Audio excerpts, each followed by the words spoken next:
L'histoire commence dans un paisible étang, où une maman cane couve ses œufs. Elle est impatiente que ses canetons éclosent, car elle rêve de les voir nager pour la première fois. Un à un, les œufs se brisent, et de jolis petits canetons en sortent, sauf un dernier œuf, le plus gros de tous, qui tarde à éclore.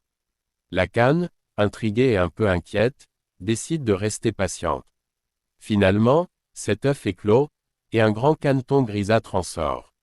À la grande surprise de tous, ce dernier est très différent des autres, il est plus grand, plus maladroit, et surtout, il est loin d'être aussi mignon que ses frères et sœurs au plumage jaune doré.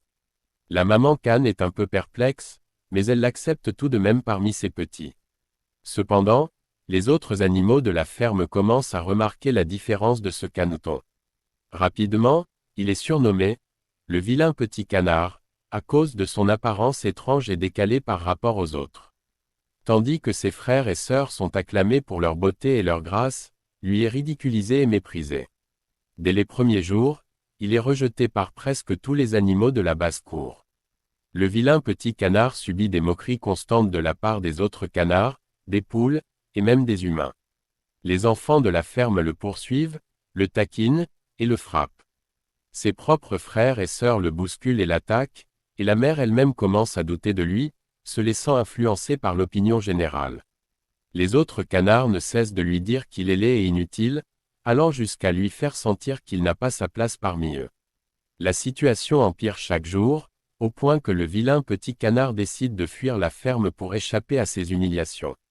Il ressent un profond sentiment de solitude et d'incompréhension. Il ne comprend pas pourquoi il est si différent, ni pourquoi personne ne semble l'aimer. Le monde lui paraît cruel, et sa tristesse grandit à mesure qu'il réalise qu'il n'est pas accepté nulle part. Après avoir quitté la ferme, le vilain petit canard erre seul dans la campagne.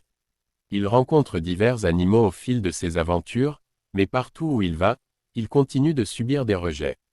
Il cherche désespérément un endroit où il pourrait être accepté, mais les réponses sont toujours les mêmes, il est jugé trop différent, trop laid.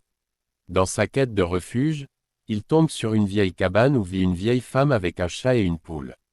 La femme, pensant que le canard pourrait pondre des œufs, l'invite à rester avec elle.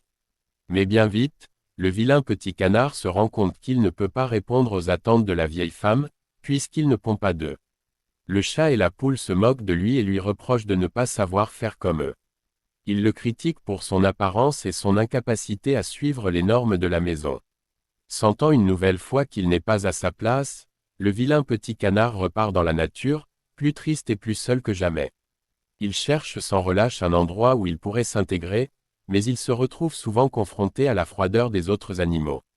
Pendant tout ce temps, il continue à grandir, son plumage change lentement, mais il ne s'en rend pas compte.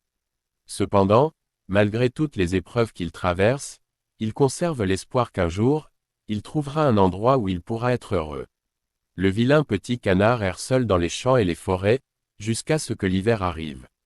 Le froid est glacial, et il peine à trouver de la nourriture ou un abri. Un jour, il trouve un lac gelé, et tandis qu'il tente de nager dans l'eau glacée, ses ailes deviennent si lourdes à cause de la glace qu'il est incapable de bouger. Prêt à se laisser mourir, il est sauvé in extremis par un fermier qui le trouvait. Le ramène chez lui. Le fermier le soigne, mais le canard, apeuré par les enfants de la maison, s'enfuit de nouveau. L'hiver est une période extrêmement difficile pour lui.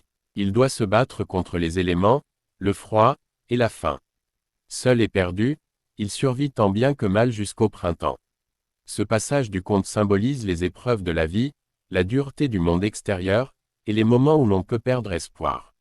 Cependant, comme l'hiver finit toujours par céder la place au printemps, cette période sombre annonce un renouveau. Au retour du printemps, le vilain petit canard, épuisé et usé par tant de souffrances, voit un groupe de magnifiques cygnes s'approcher d'un étang. Il est immédiatement frappé par leur beauté et leur grâce. Le vilain petit canard ressent un profond respect et une admiration pour ces créatures majestueuses. Mais en même temps, il se sent encore plus triste, convaincu qu'il est bien trop laid pour être accepté par des êtres si élégants. Il se dit qu'il va enfin se jeter dans l'eau et mourir, car il ne supporte plus d'être rejeté. Résigné à son destin, il s'approche de l'eau. Mais lorsqu'il regarde son reflet à la surface de l'étang, il fait une découverte bouleversante, Il n'est plus un vilain petit canard, mais un cygne majestueux. Son plumage gris terne a laissé place à de magnifiques plumes blanches et éclatantes. Il est stupéfait par cette transformation. Le caneton rejeté et moqué par tous est en réalité un magnifique cygne, une créature noble et gracieuse. Les autres cygnes l'accueillent avec bienveillance, et il est enfin accepté dans ce groupe. Il comprend alors que sa différence, qui avait été la cause de tant de douleur et d'isolement, n'était pas une faiblesse, mais une force. Il n'était pas destiné à être un canard comme les autres, car il appartenait à une espèce plus majestueuse. Tout au long de son périple, il a souffert à cause de sa différence, mais cette même différence est ce qui fait de lui un être unique et spécial.